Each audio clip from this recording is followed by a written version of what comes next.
सुकून से भरा।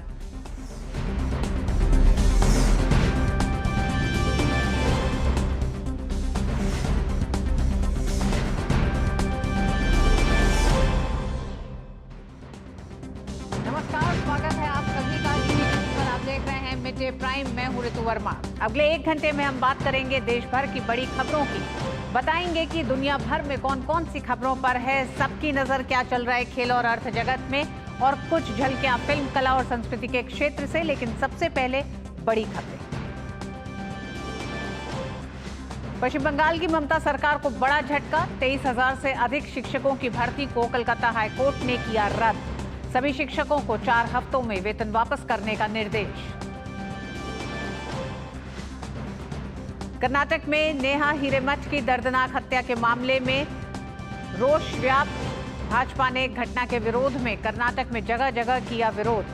मृतका के पिता और कांग्रेस पार्षद निरंजन हिरेमठ ने अपने ही सरकार की कार्यशैली पर उठाए सवाल।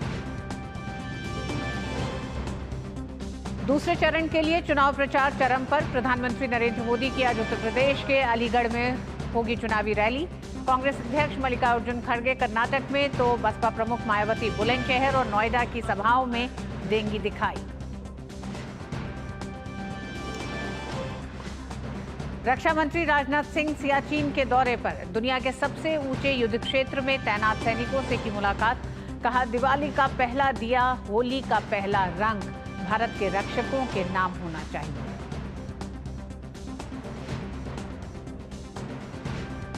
लू की आशंका के बीच हल्की बारिश के बाद राजधानी दिल्ली का मौसम हुआ सुहाना।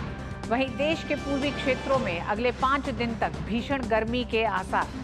पूर्वी उत्तर प्रदेश और बिहार में भी लू चलने की आशंका।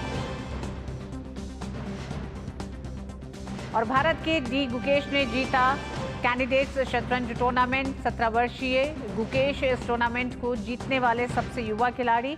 अब विश्व खिताब के लिए मौजूदा विश्व चैंपियन डिंगलेरन को देंगे चुनौती।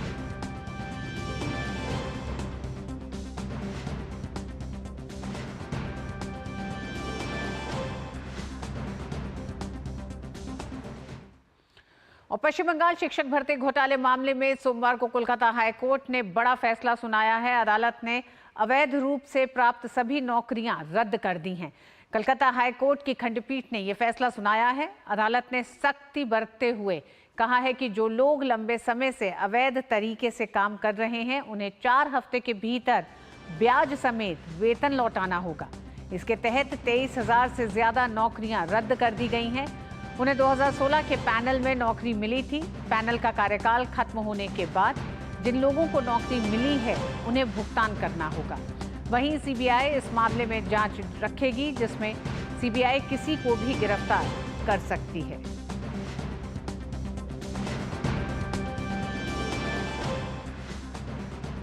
और आइए आपको बता दें कि यह पूरा मामला क्या है। 2016 में पश्चिम बंगाल सरकार ने स्कूलों में शिक्षकों की भर्ती निकाली थी।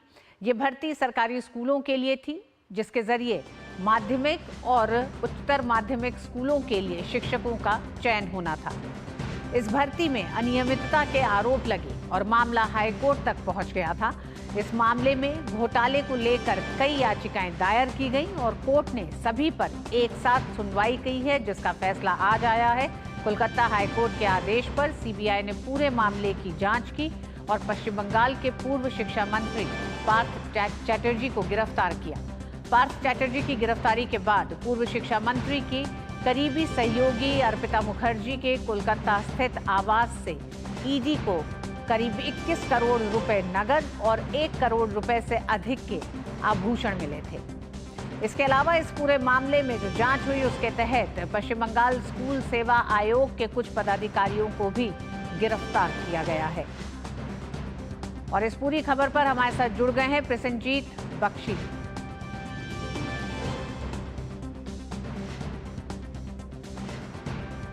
कलकत्ता हाईकोर्ट ने 2016 का जो सिलेक्शन प्रोसेस है उसको बातिल घोषित किया है।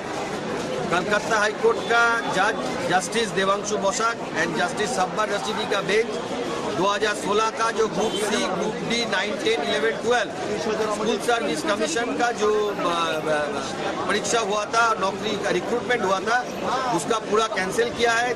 जो इलीगल अपॉइंटी है उसका पूरा सैलरी जो है उसको वापस करना पड़ेगा। और भी डायरेक्शन दिया है इस रिक्रूटमेंट प्रोसेस में इलीगल अपॉइंटी को बचाने के लिए सरकार जो सुपर न्यूमेरिक पोस्ट क्रिएट किया था उसके ऊपर इन्वेस्टिगेशन करने के लिए बोला है डिवीजन बेंच ने।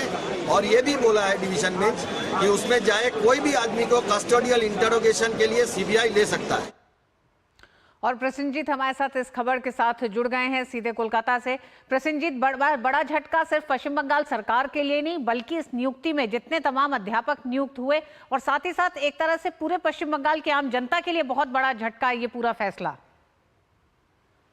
हाँ देखिए रितु, ये तो सरकार और तृणमूल कांग्रेस के लिए झटका है ही, लेकिन साथ में एक बात को समझना चाहिए कि ये तृणमूल कांग्रेस और सरकार की इस घोटाले के कारण जिस तरह से अभी से बंगाल की समाज में जो जिस तरह की एक अशांति फैल गया है, ये भी समझना चाहिए और सोचना चाहिए। क्योंकि ये जो करीब 25,000 लोग हैं, जिसमें 22-23 हजार शिक्षक है और बाकी ग्रुप सी और ग्रुप डी के लोग हैं, जो 2016-17 से नौकरी पर है, जो शादी किए हैं, जो मकान बनाया है या खरीदा है, ये सारे लोग अब नौकरी से इन लोगों को हाथ धोना पड़ा। और सिर्फ ये भी नहीं, इनको ब्याज के साथ अपने पूरे की पूरे इतने सालों की जो वेतन है वो वापस देना पड़ेगा। ये कानून है, कानून के हिसाब से डिवीजन बेंच की तरफ से ये राय दिया गया है। लेकिन जो तृणमूल कांग्रेस और जो तृणमूल कांग्रेस की सरकार के कारण इस तरह की एक सामाजिक एक अस्त व्यस्त स्थिति पैदा हो गया, इसकी जिम्मेदारी किसका है, क्या है, ये आगे जाके सोचना चाहिए। रितु, बीजेपी की तरफ से इसी के कारण इस तरह की एक सामाजिक अस्त व्यस्त स्थिति पैदा करने के लिए कारण, एक सोशल क्राइसिस पैदा करने के लिए कारण बीजेपी की तरफ से चीफ मिनिस्टर और पूरे कैबिनेट की इस्तीफा मांगा गया है। और ये इसमें अगर सिर्फ राजनीति हम देखने की कोशिश करें तो हो सकता है कि एक तरफ से तृणमूल कांग्रेस की सफाई आ जाएगा कुछ ही देर में, अभी तक कुछ आया नहीं, और बीजेपी की तरफ से इस तरह की इस्तीफा की मांग किया गया है। लेकिन मैं ये कहना चाहूंगा कि समाज में जो क्राइसिस पैदा हो गया है, इसको हम कॉन्स्टिट्यूशनल क्राइसिस कहते हैं बारी बारी में राजनीति में, लेकिन ये जो सोशल क्राइसिस पैदा हो गया है, ये जो 25 से 26 हजार लोगों के साथ जो परिवार जुड़े हुए हैं, उनके साथ बाकी लोग जुड़े हुए हैं, तो ये जो लोग अभी तृणमूल कांग्रेस की घोटाले के कारण, सरकार की घोटाले के कारण, मैं इसमें सबको जोड़ रहा हूं, जो लोग सही तरीका से नौकरी मिले हैं, जिन लोगों को और जिन लोगों ने पैसा देकर नौकरी खरीदे हैं, मैं सबकी बात कह रहा हूं। क्योंकि बाजार में जब आप किसी चीज को बेचने के लिए आए हुए हैं तो कोई भी खरीद सकते हैं। तृणमूल कांग्रेस और सरकार ने इस नौकरी को बेचने के लिए बाजार में रखे थे, तो इसीलिए जो खरीदा है, मैं उनको दोषी नहीं समझता हूं या कोई भी नहीं समझना चाहते हैं उनको दोषी।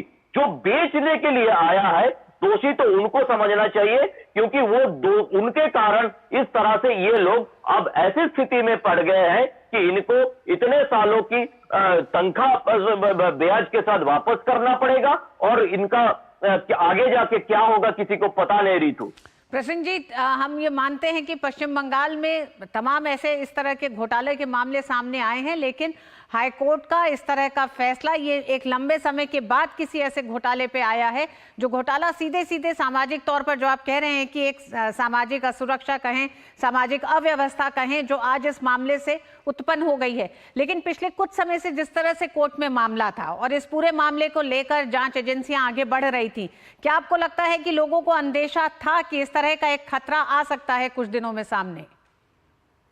हाँ बिल्कुल ऋतु, ये अंदेशा सबको हो गया था, क्योंकि जिस तरह से तृणमूल कांग्रेस और सरकार दोनों ही इस जज को मतलब ये तहकीकात को और अदालत के सामने जो कानूनी कार्रवाई हो, इनको रोकने का इनको किसी ना किसी तरह से बंद करने का कोशिश किया है, सुप्रीम कोर्ट तक गए, हजारों करोड़ों रुपए।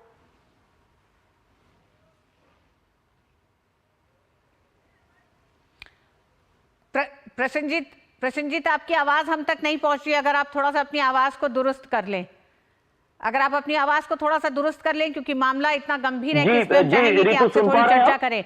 प्रसन्नजीत, जो बात आप कर रहे हैं सामाजिक व्यवस्था, सामाजिक सुरक्षा की, और लोगों में एक रोष है अब इसको लेकर, क्योंकि उन लोगों ने अपने जीवन को एक तरह से तय कर लिया था इन पूरी नौकरियों के तहत। तो वो अगर सरकार की तरफ से जो खामियां रही हैं, जो घोटाले रहे हैं, उसका खामियाजा जनता क्यों भुगते, जो ईमानदारी से इसमें शामिल हुई, उस पूरी प्रक्रिया में शामिल हुई। तो अब किस तरह से ममता सरकार इस पूरे मामले को लेकर आगे जा रही है, या जनता में भी किस तरह का रोष दिखाई दे रहा है? देखिए रितु, जनता में रोष, मैं ऐसे पहले तो ये बता दूं कि जो लोगों ने ये मांग किए थे कि हम मेरिट लिस्ट में हमें आना चाहिए था, हम मेरिट लिस्ट में नहीं है, और वही लोग धर्मतला पे, आप जानते हैं कोलकाता में धर्मतला, जिसको हम अंग्रेजों ने एस्प्लेनेड कहते हैं, वहां पे इन लोगों ने प्रेस क्लब की बाजू में पिछले 1135 दिन, अगर आज की बात करें, ये शायद देश में कभी नहीं हुआ है कि एक मांग को लेके कि हमारी जो हक है उस हक को वापस करिए, और अदालत में जो कानूनी कार्रवाई चल रहा है उसको होने दीजिए, और इसका जो नतीजा है उस नतीजे तक पहुंचने दीजिए। ये बात को लेकर इन लोगों ने धरने पे बैठे हुए हैं 1135 दिन। इस बात को ऋतु समझना चाहिए। इन लोगों को भी मैं सैल्यूट करना चाहता हूं कि जिस तरह से, चाहे वो बारिश हो, चाहे वो ठंड का मौसम हो, चाहे इस वक्त कोलकाता में हीट वेव है, कोलकाता जैसी जगह पे 40 डिग्री से ऊपर 41-42 डिग्री टेम्परेचर है, इसमें इन लोगों ने खुले आसमान के नीचे बैठे हुए और लगातार अपने मांग को सामने रखते हुए पिछले 1135 दिन से लड़ाई जारी रखे है। और एक दिन भी ममता बनर्जी, जिस ममता बनर्जी इस तरह से कई सारे बातें कहते हैं, एक दिन भी ममता बनर्जी इन लोगों से बात नहीं किए, एक दिन भी इन लोगों को बात करने के लिए बुलाया नहीं, एक दिन भी इन लोगों का जो धरने है, इस धरने को अप्रिशिएट करने की काम नहीं किए हैं। एक दिन के लिए भी ये नहीं कहा कि हो सकता है कि हमारी तरफ से कुछ गलती हो गया, इसको सुधारने की कोशिश हम करेंगे। ऊपर से इन लोगों, ममता सरकार की तरफ से ये जो धरने पे बैठे हुए लोग, इन लोगों को कभी माओवादिस्ट की एजेंट बताया गया, कभी वामपंथियों की एजेंट बताया गया, कभी तृणमूल कांग्रेस की, कभी बीजेपी की एजेंट बताया गया। प्रसन्नजीत, आपको समय देंगे अपनी बात भी पूरी करने के लिए, लेकिन उससे पहले आइए सीधे रुक करते हैं, भारतीय जनता पार्टी मुख्यालय चलेंगे। गौरव भाटिया इस समय एक प्रेस कॉन्फ्रेंस को संबोधित कर रहे हैं। देखिए कि आज नेहा के पिताजी स्वयं कह रहे हैं कि मुझे कर्नाटका में जो तुष्टीकरण करने वाली कांग्रेस सरकार है, इस पे भरोसा नहीं है। अगर आज ये कहा जाए जंगल राज कैसा होता है, हमारी बहन को चाकू घोंप दिया जाए, बिल्कुल ऐसा होता है। कानून व्यवस्था ध्वस्त है, सिद्धारमैया मस्त है। और आज ये सवाल यहां से पूछे जाएंगे, हमारी पार्टी के राष्ट्रीय अध्यक्ष जेपी नड्डा जी पीड़ित परिवार से मिले और हर भारतीय जनता पार्टी के कार्यकर्ता की तरफ से एक बात स्पष्ट करके कही कि पीड़ित परिवार को न्याय मिलेगा। ठीक है, हम विपक्ष में हैं कर्नाटका में, लेकिन विपक्ष की एक बड़ी भूमिका होती। हम उजागर कर रहे हैं किस तरह से जब हमारी बहन की हत्या कर दी गई, क्योंकि आरोपी एक धर्म विशेष से है, तो उसको संरक्षण देने का काम कोई कर रहा है, तो वो कांग्रेस पार्टी और सिद्धारमैया स्वयं, उनको खड़ा होना चाहिए था पीड़ित परिवार के साथ। और वो खड़े हो रहे हैं। जो आरोपी हैं उनके साथ ये पूछा नहीं जाएगा सरकार किसकी? कांग्रेस की। कॉरपोरेटर किसका? कांग्रेस का। साथ कौन खड़ा है पीड़ित परिवार के? भारतीय जनता पार्टी, हमारे राष्ट्रीय अध्यक्ष जेपी नड्डा जी। हमने मांग करी, कर्नाटका की पुलिस नेताओं के दबाव में आकर जो आरोपी हैं उन पे कार्रवाई नहीं कर रही, सीबीआई जांच होनी चाहिए। और जब ये बात हम आपके समक्ष रखते हैं तो मैं एक लाइन जो आज रिपोर्ट हुआ है ये जरूर आपके सामने प्रस्तुत करूंगा। Niranjan हीरामत, who happens to be the Congress councillor from Hubli Dharwad Municipal Corporation, said this, and I quote his statement: I have given the names of 8 persons openly. They have not even caught one person. I have given names of 8 persons openly. They have not even caught one person.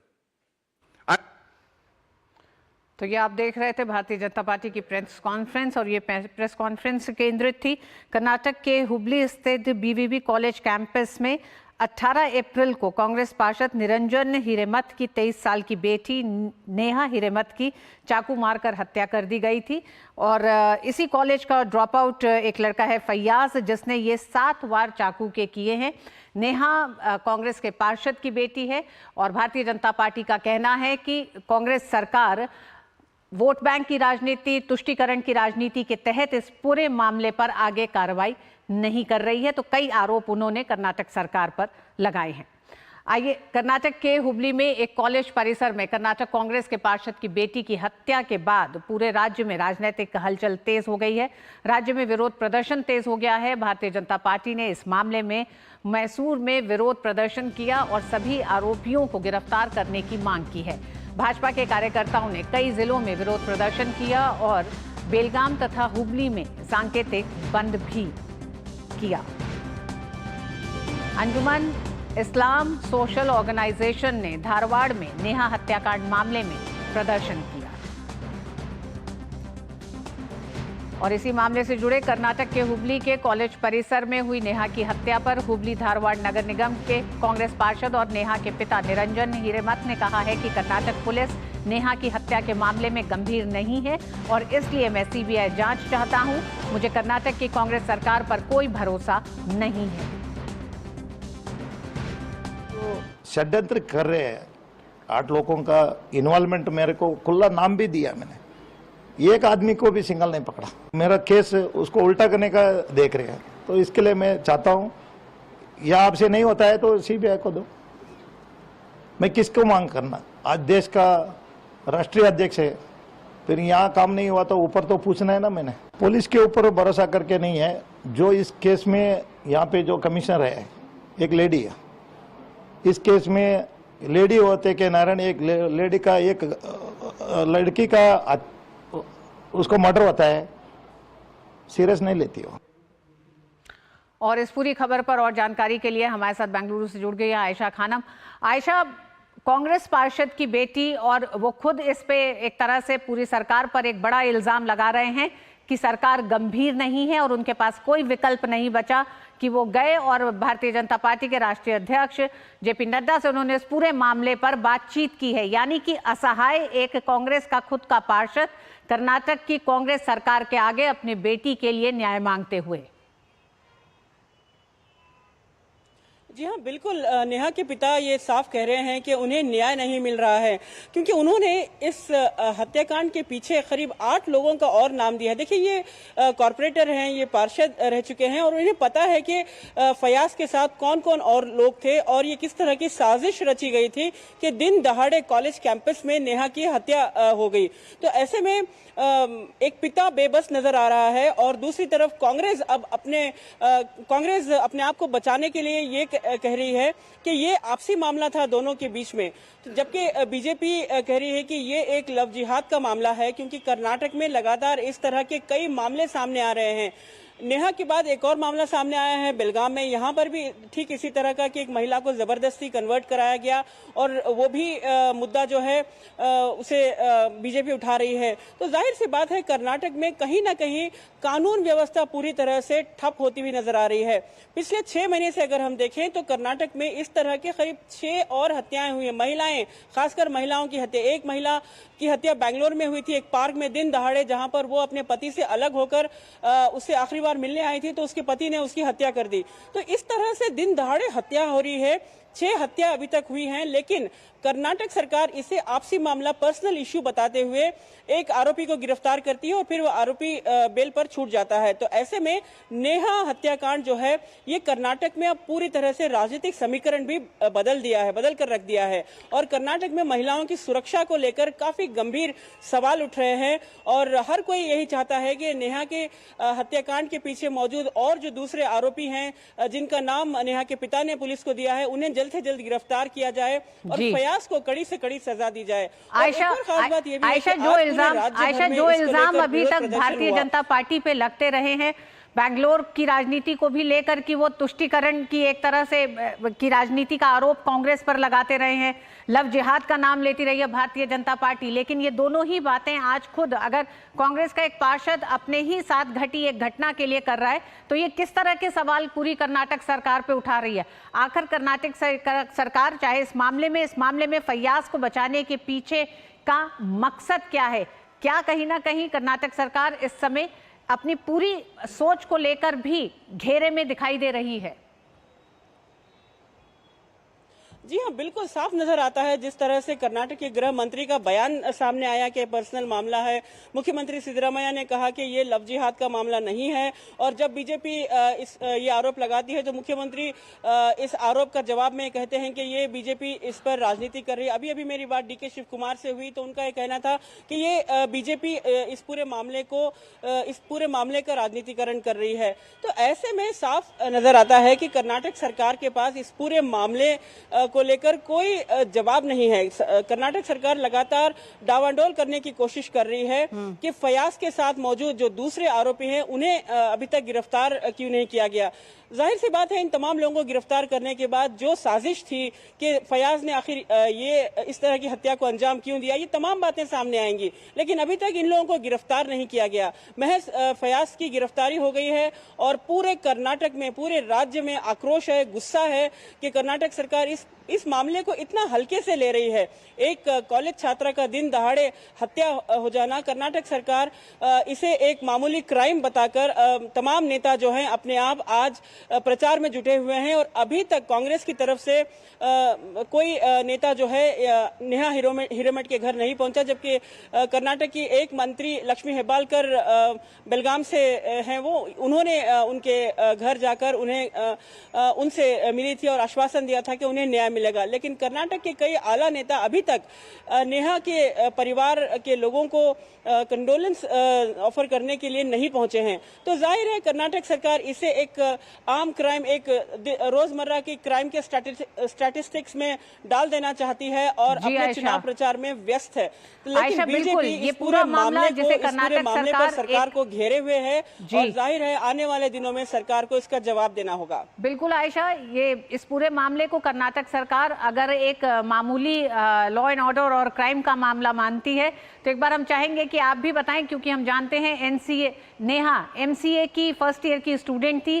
Faiyaz ये जो लड़का है ये उसी college का drop out था और जिस निर्ममता के साथ उसने कॉलेज परिसर में सरेआम 7 बार उस लड़की को चाकू से मारा है, चाकू घोंपे हैं, ये पूरा मामला था क्या? जी देखिए, फयाज और नेहा एक ही कॉलेज में पढ़ते थे, ये बात तो उनके पिता ने भी बताया था। हालांकि फयाज लगातार नेहा को चेस करता रहा। देखिए, कॉलेज की बात होती है तो ऐसे समय में पेरेंट्स भी अपने बच्चों को समझाते हैं कि इस वक्त पढ़ाई का समय है और इस तरह के रास्ते पर ना जाएं। तो लगातार नेहा के पेरेंट्स भी फयाज को समझाते रहे कि वो जो गलत कर रहा है, नेहा को लगातार उसके उसके पीछे पड़ा रहा तो ये गलत है। तो उन्होंने उसके माँ बाप को भी आगाह किया था और कहा था कि फयाज को इस तरह की हरकतों से उन्हें रोके, लेकिन फयाज लगातार नेहा को बार बार उसका पीछा करता रहा और जिस दिन नेहा कॉलेज में आई थी उस दिन वो किसी तरह से तैयारी करके आया था। देखिए, आप देख सकते हैं, एक वीडियो क्लिप भी है, इसको लेकर सीसीटीवी फुटेज भी सामने आया है। वो नेहा से बात करता है और नेहा डरती हुई पीछे जाती है और वो उसे अचानक पकड़कर 7 बार उससे उस चाकू से स्टैब कर देता है।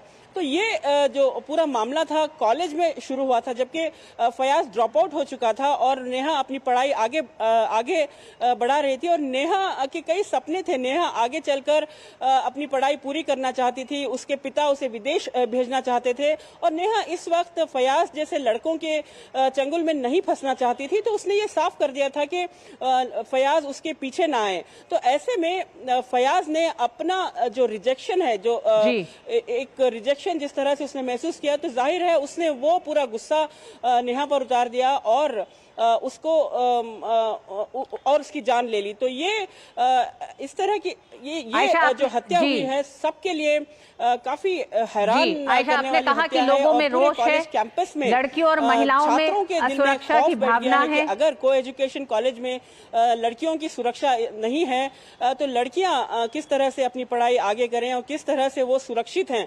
तो ये सवाल कर्नाटक सरकार को देना होगा। कर्नाटक सरकार महिलाओं की गारंटी को लेकर 5 गारंटीज को तो लागू कर दिया, फ्री बस में जाने के लिए महिलाओं के लिए गारंटीज लागू कर दिया है, लेकिन महिलाओं की सुरक्षा की जब बात आती है तो सरकार इस तरह का जो ढीला व्यवहार, जो लचर व्यवहार दिखा रही है, ये बिल्कुल गलत है। सरकार को आश्वासन देना होगा महिलाओं की सुरक्षा को लेकर, कॉलेज कैंपस में इस तरह की घटनाएं ना हो, इसको लेकर कर्नाटक सरकार को बात करनी होगी, ना कि महज इसे एक पर्सनल इश्यू बताकर डिसमिस कर देना।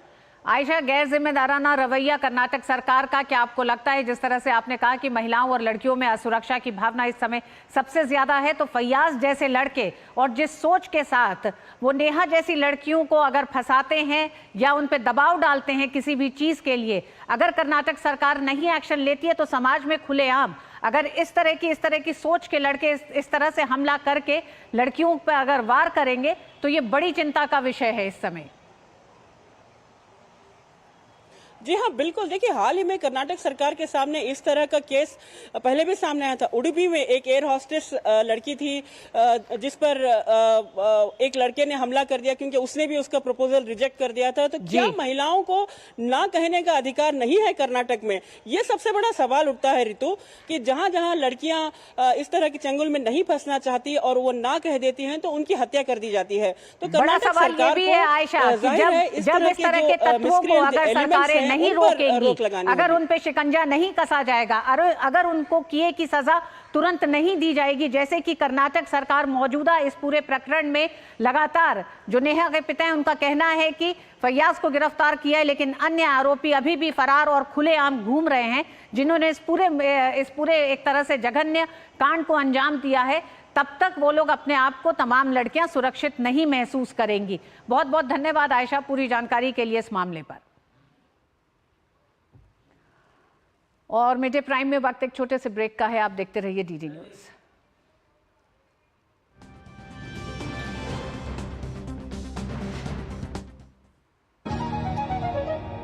लाखों की संख्या में श्रद्धालु पहुंचे अयोध्या। बरसों की प्रतीक्षा के बाद हमारे अयोध्या का गौरव लौटा है। नहीं तो पहले टेंट, टूटे घाट, गंदगी, कोई फैसिलिटी नहीं। और अब काशी देखो, केदारनाथ देखो, उज्जैन देखो, सोमनाथ देखो, सब भव्य दिव्य। और मोदी जी कहते हैं ये तो बस ट्रेलर है, आस्था का परचम लहराता रहे।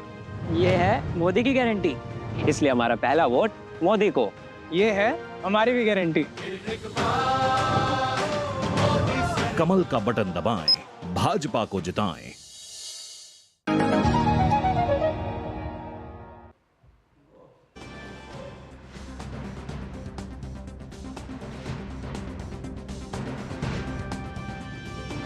दिल्ली में गाजीपुर स्थित लैंडफिल साइट पर आग लगने के मामले में आम आदमी पार्टी की सरकार निशाने पर है। दिल्ली भाजपा अध्यक्ष वीरेंद्र सचदेवा ने गाजीपुर लैंडफिल साइट पर लगी आग की स्थिति का जायजा लिया। वीरेंद्र सचदेवा ने आम आदमी पार्टी पर निशाना साधते हुए कहा कि यहां भ्रष्टाचार का खेल खेला जा रहा है।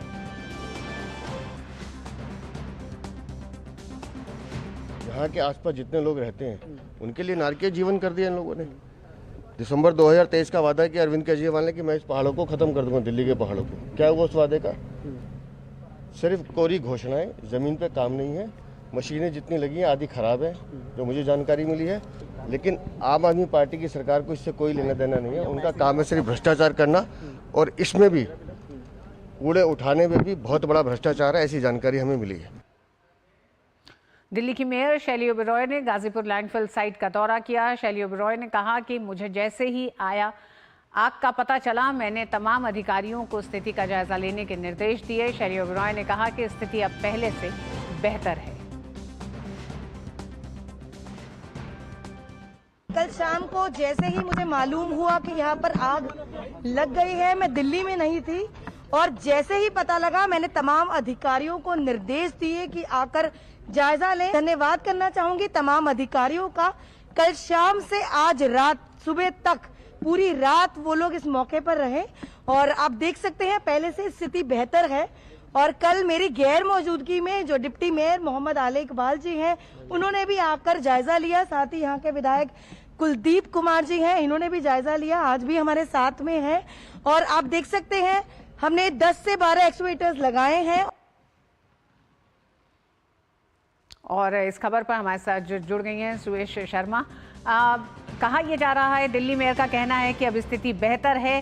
क्या लेटेस्ट अपडेट इस समय क्या कहता है? और आइए इस पर बात करेंगे, इस पूरी खबर पर, लेकिन उससे पहले आपको बताते हैं कि देश के पूर्वी भागों में अगले 4 दिन लू का तेज प्रकोप बना रहेगा। मौसम विभाग के अनुसार ओडिशा, पश्चिम बंगाल, झारखंड, बिहार और उत्तर प्रदेश में अगले 4 दिन गर्मी की स्थिति सामान्य रहेगी। मौसम विभाग ने कहा है कि पश्चिम बंगाल, आंध्र प्रदेश, तमिलनाडु, पुडुचेरी, कर्नाटक और केरल में इस महीने की 25 तारीख तक मौसम गर्म और नमी वाला रहेगा। इस बीच पूर्वोत्तर और उससे लगते अन्य हिस्सों में अगले 3 दिन में तेज बारिश और तूफानी हवाएं चलेंगी। यह स्थिति अरुणाचल प्रदेश, असम, मेघालय, नागालैंड, मिजोरम, मणिपुर, सिक्किम, त्रिपुरा और पश्चिम बंगाल में बुधवार तक बनी रह सकती है। जम्मू कश्मीर, हिमाचल प्रदेश और उत्तराखंड में बारिश, बर्फबारी और तेज हवाएं चलने के आसार हैं। तो वहीं राजस्थान और उत्तर प्रदेश में बारिश और धूल भरी हवाएं चल सकती हैं। मध्य प्रदेश, महाराष्ट्र और छत्तीसगढ़ में अगले 2 दिन में भी धूल भरी हवाएं और हल्की बूंदाबांदी हो सकती है। बुधवार तक तमिलनाडु, केरल, कर्नाटक और पुडुचेरी, आंध्र प्रदेश और तेलंगाना में भी लगभग ऐसी ही स्थिति रहने की संभावना व्यक्त की गई है। भारत मौसम विज्ञान विभाग इलेक्शन कमीशन ऑफ इंडिया के साथ लगातार टच में है, और हम सीजनल फोरकास्ट से शुरू करते हुए monthly forecast, week wise forecast और एवरीडे फोरकास्ट हम इशू कर रहे हैं। पब्लिक तो इशू हो रहा है, इसके साथ साथ इलेक्शन कमीशन ऑफ इंडिया को भी ये इशू हो रहा है नेशनल लेवल पर और स्टेट लेवल पर भी। ये सभी इन्फॉर्मेशन को सिर्फ टेम्परेचर के बारे में नहीं, टेम्परेचर के साथ साथ हम लोग भी ह्यूमिडिटी कंडीशन कैसे रहेगा, विंड कैसे रहेगा, नाइट टेम्परेचर कैसे रहेगा, इस सभी का पूर्वानुमान भी दे रहे हैं।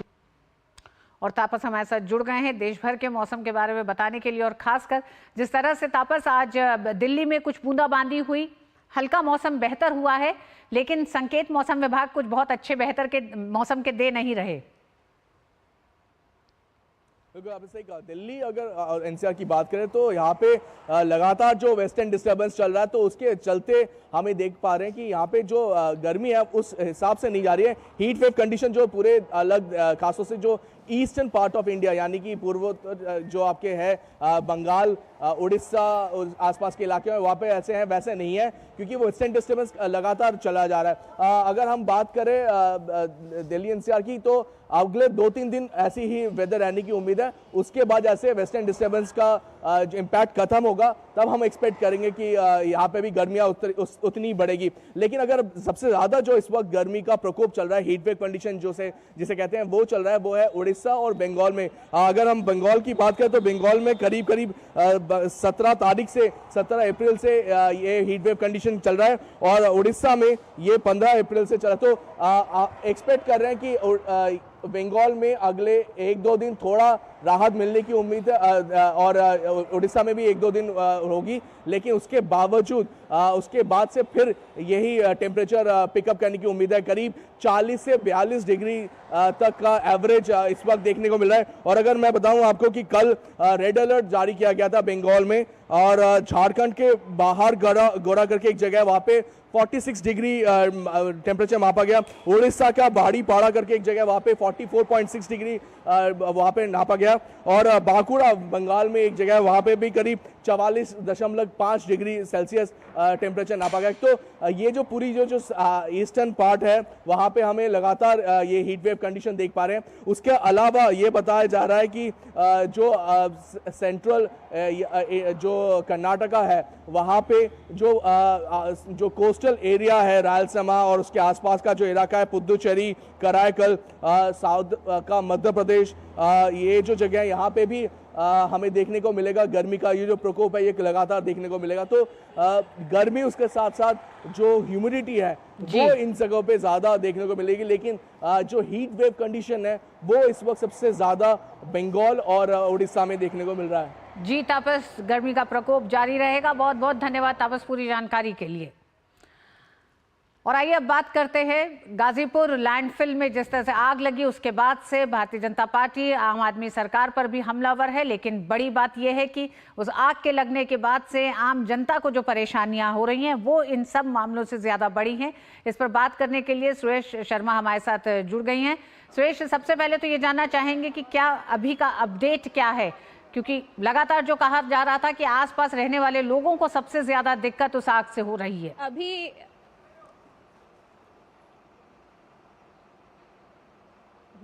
जी ऋतु, अगर आप मेरे पीछे देख पाएंगी तो देखिए अभी भी आग की जो लपटें हैं वो थम गई हैं, लेकिन धुआं लगातार आ रहा है, लगातार धुआं चल रहा है। और जो हवा से जो ये धुआं चारों तरफ जो फैल रहा है उसकी वजह से स्थानीय लोगों को बहुत परेशानी हो रही है। आप देखिए अभी भी लगातार दमकल की गाड़ियां आई हैं, हम यहाँ खड़े हुए थे, पिछले 10 मिनट में लगातार 4 से 5 गाड़ियां आ चुकी हैं। तस्वीरों से आप देखेंगे वहां खड़ी हुई हैं और पानी दिया जा रहा है लगातार, लेकिन जो बदबू है यहाँ पर खड़े होना मुश्किल हो रहा है। तो स्थानीय लोगों को कितनी परेशानी हो रही है।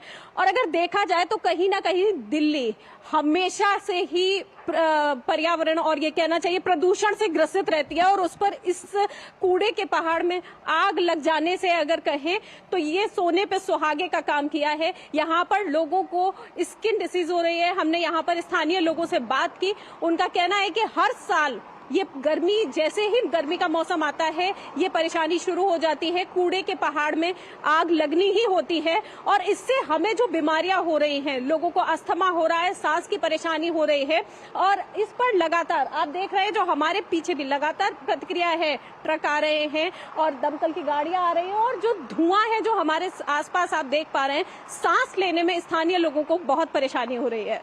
जी सुरेश, क्या कहना है सरकार का, प्रशासन का, क्योंकि प्रशासन के सामने ये समस्या आज की नहीं है, एक लंबे समय से है, और इसका वादा एक तरह से हर बार हर गर्मी में ये वादे को एक बार फिर दोहराया जाता है।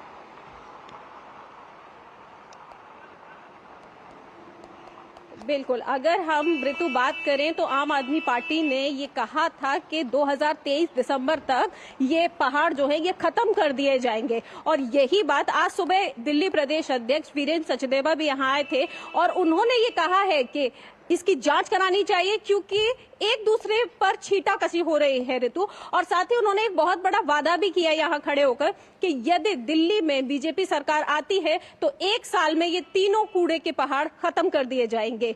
बात चाहे जो भी हो, लेकिन आज मेन बात यह है कि जो स्थानीय लोग हैं, जो जनता है, असली परेशानी उसको हो रही है। दोनों की तरफ से, विपक्ष की तरफ से, सरकार की तरफ से एक दूसरे पर छींटाकशी हो रही है। आम आदमी पार्टी की तरफ से भी बयान आ रहे हैं कि हम जांच करेंगे ये आग कैसे लगी, इसके पीछे की वजह क्या है, जबकि ये आग पहली बार नहीं लगी है ऋतु। आप देखिए कितना प्रदूषण है कि यहाँ पर खड़ा होना मुश्किल हो रहा है। तो जो लोग यहाँ रहते हैं, सवाल उनके लिए कि वो अपना जीवन यहाँ पर कैसे व्यतीत कर रहे हैं। बिल्कुल सुरेश, दिल्ली कई चुनावों को देख चुका है और कई चुनावों में इस वादे को भी देख चुका है।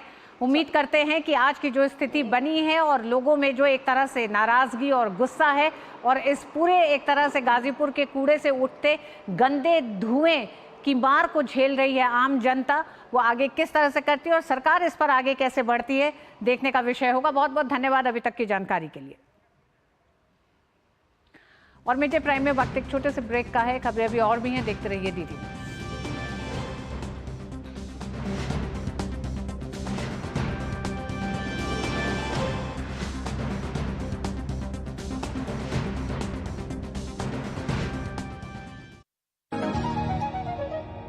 आज हमारी किसान सम्मान निधि सीधे हमारे बैंक खाते में आती है। अब हमारा हक कोई नहीं मार सकता।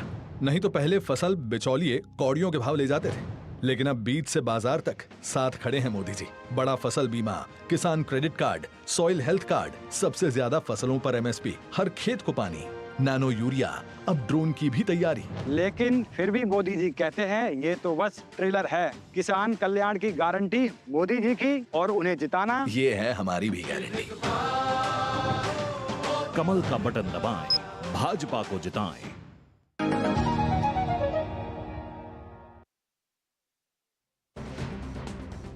बात करते हैं 24 की चुनौती की।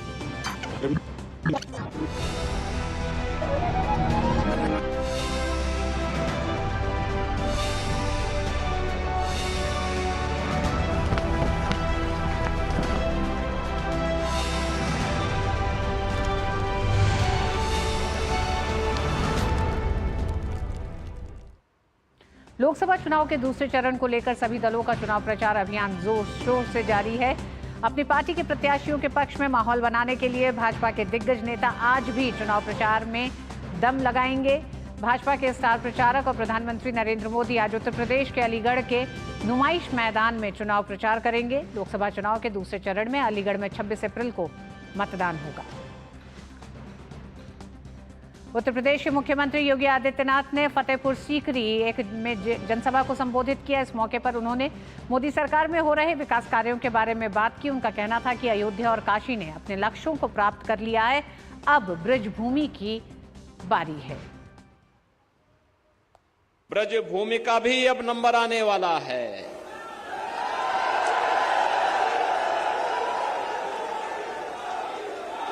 अयोध्या और काशी ने अपने लक्ष्यों को प्राप्त कर लिया है, क्योंकि अब तो आगरा में भी आपका अपना एयरपोर्ट बन रहा है। आगरा भी गंगा जल का सेवन कर रहा है और हर घर नल की योजना भी लागू हो रही है। आगामी लोकसभा चुनाव में राजस्थान के जालोर सिरोही सीट पर भाजपा और कांग्रेस के बीच कड़ा मुकाबला होने वाला है। कांग्रेस ने अपनी जीत सुनिश्चित करने के लिए पूर्व मुख्यमंत्री अशोक गहलोत के पुत्र वैभव गहलोत को चुनावी मैदान में उतारा है। जालोर विधानसभा क्षेत्र में चुनावी प्रचार के दौरान हमारे संवाददाता ओपी यादव ने कांग्रेस प्रत्याशी वैभव गहलोत से बात की। राजस्थान के मारवाड़ की जालोर सिरोही लोकसभा सीट इन दिनों खासा चर्चा में। यहाँ राजस्थान के पूर्व मुख्यमंत्री अशोक गहलोत जी के पुत्र वैभव गहलोत जी चुनावी मैदान में हैं। युवा है और युवाओं के साथ लगातार न केवल संवाद करते हैं बल्कि तपती धूप में भी हर मतदाता से संपर्क करने का पूरा प्रयास कर रहे हैं। बात करते हैं सर, यहाँ क्या चुनावी समीकरण है? क्षेत्र की जनता मानस बना चुकी है। जो 20 साल भाजपा के सांसद को यहाँ मौका मिला था, कोई काम यहाँ हुआ नहीं। दिल्ली की सरकार से वो ऐसा कोई काम नहीं बता सकते वो क्षेत्र की जनता के लिए लाए हों। रेलगाड़ी की मांग यहाँ पे बरसों से है, यहाँ पे राष्ट्रीय राजमार्ग की मांग रही है, कोई काम भाजपा के सांसद यहाँ करा नहीं सके। और जनता इस बार एक तरह से मानस बना चुकी है कि जालोर सिरोही सांचौर में कांग्रेस के पक्ष में मतदान करना है। आप युवा हैं, आपके सामने दूसरे प्रत्याशी हैं, वो आपसे उम्र में बड़े हैं। आप युवा हैं, आपके सामने दूसरे प्रत्याशी उम्र में बड़े हैं। आपने कुछ दिनों पहले उनका आशीर्वाद भी ले लिया, क्या कहा उन्होंने? बुजुर्गों का तो आशीर्वाद हमेशा लेते रहना चाहिए। वो सामने से आ रहे थे, मैं सामने से आशीर्वाद लेने जा रहा था बाबा गौतम ऋषि जी का, तब मैंने उनसे आशीर्वाद लिया और उनसे मुलाकात हुई। लोकतंत्र में इस तरह की तस्वीरें बहुत कम देखने को मिलती है, लेकिन आपने एक संस्कारिक भारत के संस्कारिक चरित्र का परिचय दिया। कोई भी बात हो, बुजुर्गों का आशीर्वाद हमेशा लेते रहना चाहिए। सर, अगर आप जीत के जाते हैं, आपने भी कहा कि पिछले कई सालों से यहाँ विकास नहीं हुआ, आप कौन कौन से मुद्दों को प्राथमिकता देंगे? जैसे चाहे ग्रेनाइट उद्योग हो, मैंने मेरा घोषणा पत्र जारी किया, आप सब उसको पढ़िएगा। मैंने कहा है उसमें कि चाहे ग्रेनाइट उद्योग को बढ़ावा देने के लिए स्पेशल ग्रेनाइट मालगाड़ी चलानी पड़े, चाहे हम यहाँ रोज़गार मेले लगाना चाहता हूँ मैं हर 6 महीने में, महिलाओं को NGO के माध्यम से यहाँ स्वराज खुद के छोटा सा रोज़गार चालू कर सको अपने घर में, उसके लिए उनको प्रशिक्षण देने का मेरा मानस है। सेंट्रल यूनिवर्सिटी की बात है, विद्यार्थियों के लिए आने वाले समय में हम विदेश 20 विद्यार्थियों को विदेश लेके जा सकें, ऐसी सब चीज़ों की सोच के साथ मैं आने वाले 5 साल में काम करूँगा। तो ये थे जालोर सिरोही लोकसभा सीट से कांग्रेस प्रत्याशी वैभव गहलोत, जिनका मानना है कि विकास के मुद्दे को लेकर न केवल वो जनता के बीच जा रहे हैं, बल्कि जिस तरह उनको रेस्पॉन्स पब्लिक का मिल रहा है उससे जीत को लेकर पूरी तरह आश्वस्त भी है। मेरे सहयोगी कैमरामैन गौरव गिरी के साथ मैं OP Yadav, DD news, Jalore Sirohi. और मिड डे प्राइम में वक्त एक छोटे से ब्रेक का है, आप देखते रहिए DD news.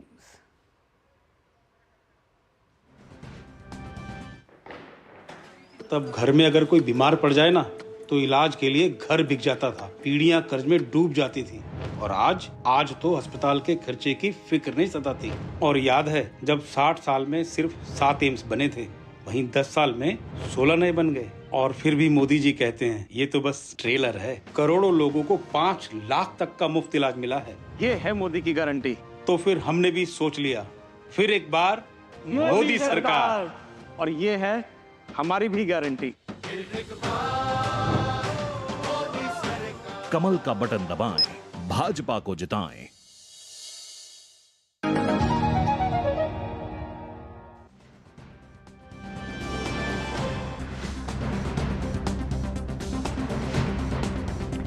Thiruvananthapuram Lok Sabha seat से कांग्रेस उम्मीदवार शशि थरूर ने अपने निर्वाचन क्षेत्र में चुनाव प्रचार किया। इस दौरान उन्होंने प्रधानमंत्री मोदी के बयान पर टिप्पणी करते हुए कहा कि ऐसा बयान सभ्य नहीं है। उन्होंने चुनाव आयोग से इस कार्रवाई की मांग की।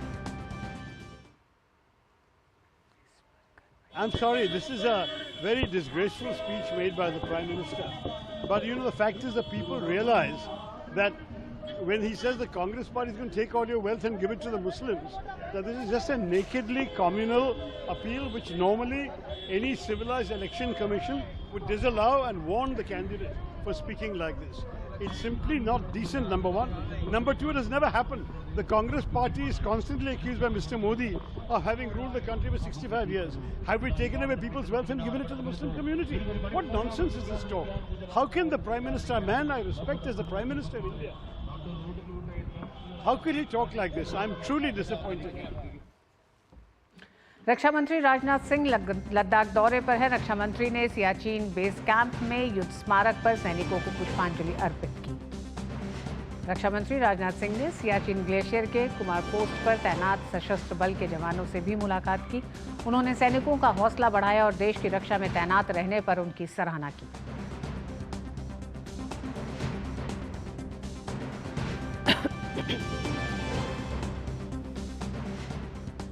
रक्षा मंत्री ने सियाचिन ग्लेशियर पर नियंत्रण सुनिश्चित करने के लिए सेना द्वारा चलाया गया एक ऑपरेशन मेघदूत की सराहना की।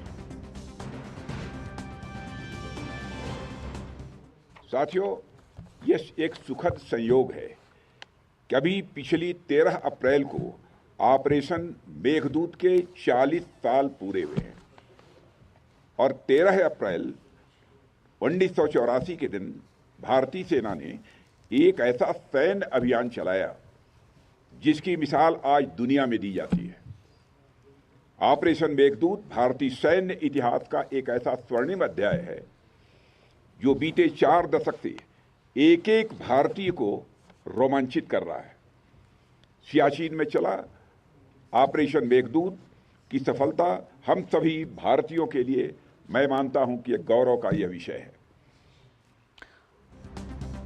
और भारत की सांस्कृतिक और धार्मिक विरासत की जड़ें विश्व के अलग अलग क्षेत्रों में फैली हैं। उनमें सबसे अहम और करीबी है भारत के अपने पड़ोसी देश श्रीलंका के साथ रामायण से जुड़े संबंध। इस संबंध को और प्रगाढ़ करते हुए श्रीलंका में भारत के उच्चायुक्त संतोष झा ने श्री राम जन्मभूमि तीर्थ क्षेत्र ट्रस्ट के शीर्ष अधिकारियों की मेजबानी की। इस दौरान उन तौर तरीकों पर चर्चा की गई जिनके जरिए भारत इस द्वीप राष्ट्र में रामायण से जुड़े स्थानों के विकास में सहयोग कर सकता है। भारत के उच्चायुक्त ने इंडिया हाउस में श्री राम जन्मभूमि तीर्थ क्षेत्र ट्रस्ट के कोषाध्यक्ष स्वामी गोविंद देव गिरी महाराज और उनकी टीम से मुलाकात की और आगे की योजनाओं पर चर्चा की। दुनिया भर में हथियारों की खरीद और रक्षा बजट में अभूतपूर्व वृद्धि देखने को मिली है। Stockholm International Peace Research Institute की रिपोर्ट में ये जानकारी सामने आई है। रिपोर्ट कहती है कि 2023 में वैश्विक सैन्य खर्च में एक दशक की सबसे तेज वृद्धि देखी गई और ये खर्च बीते साल $2.4 ट्रिलियन की नई ऊंचाई पर पहुंच गया है। सैन्य खर्च में ये वृद्धि दुनिया के कई हिस्सों में चल रहे युद्धों और बढ़ते भू राजनीतिक तनाव के कारण हुई है, जो दुनिया भर को प्रभावित कर रही है। वहीं बात करें भारत की तो 2023 में भारत $83.6 बिलियन के कुल व्यय के साथ दुनिया के चौथे सबसे बड़े सैन्य खर्चकर्ता के रूप में स्थान पर रहा है, जो पिछले वर्ष की तुलना में 4.2% सैन्य खर्च में वृद्धि दर्शाता है।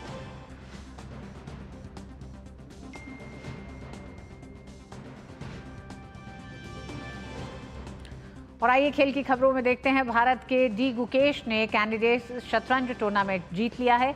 17 वर्षीय गुकेश इस टूर्नामेंट को जीतने वाले सबसे युवा खिलाड़ी हैं। प्रतियोगिता के 14वें और आखिरी दौर में गुकेश शीर्ष पर 0.5 अंक की बढ़त के साथ उतरे थे। आखिरी राउंड में गुकेश ने हिकारू नाकामुरा के साथ ड्रॉ खेला।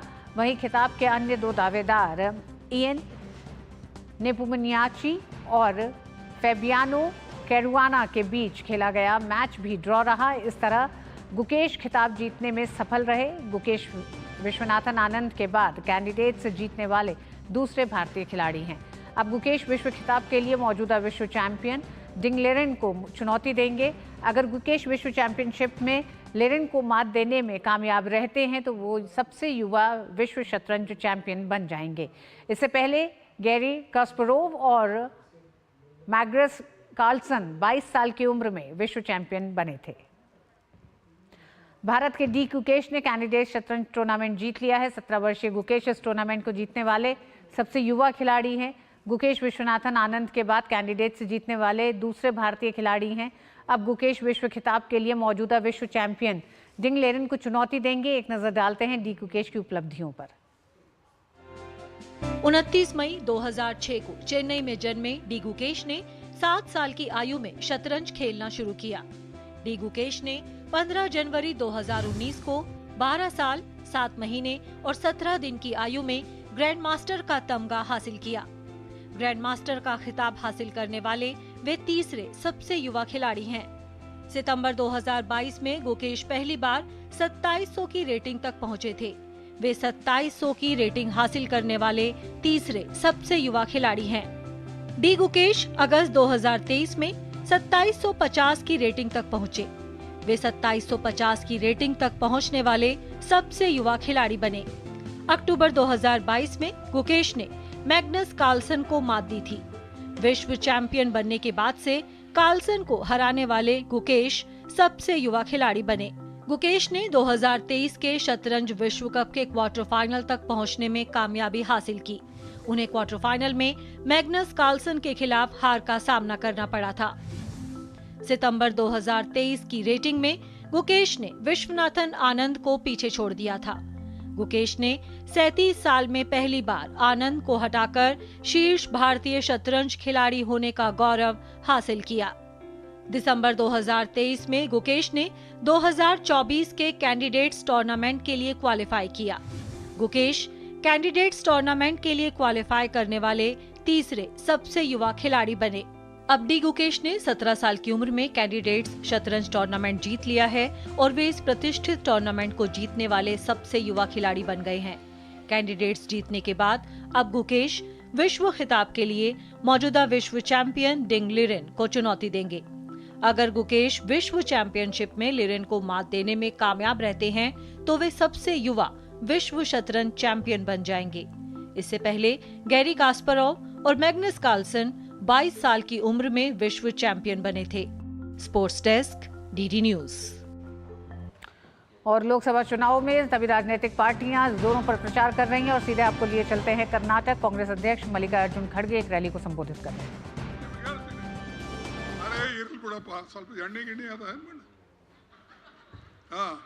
पेट्रोल 66 ರೂಪಾಯಿ 2014ರಲ್ಲಿತ್ತು. ಈಗ 2024ರಲ್ಲಿ 97 100 ರೂಪಾಯಿ ಆಗಿದೆ. ಡೀಸೆಲ್ 52 ರೂಪಾಯಿ ನಮ್ಮ ಕಾಲದಲ್ಲಿತ್ತು, ಈಗ 88 ರೂಪಾಯಿ ಆಗಿದೆ. LPG ಗ್ಯಾಸ್ ನಮ್ಮ ಕಾಲದಲ್ಲಿ 414 ರೂಪಾಯಿಗಿತ್ತು, ಈಗ 903 ರೂಪಾಯಿ ಆಗಿದೆ.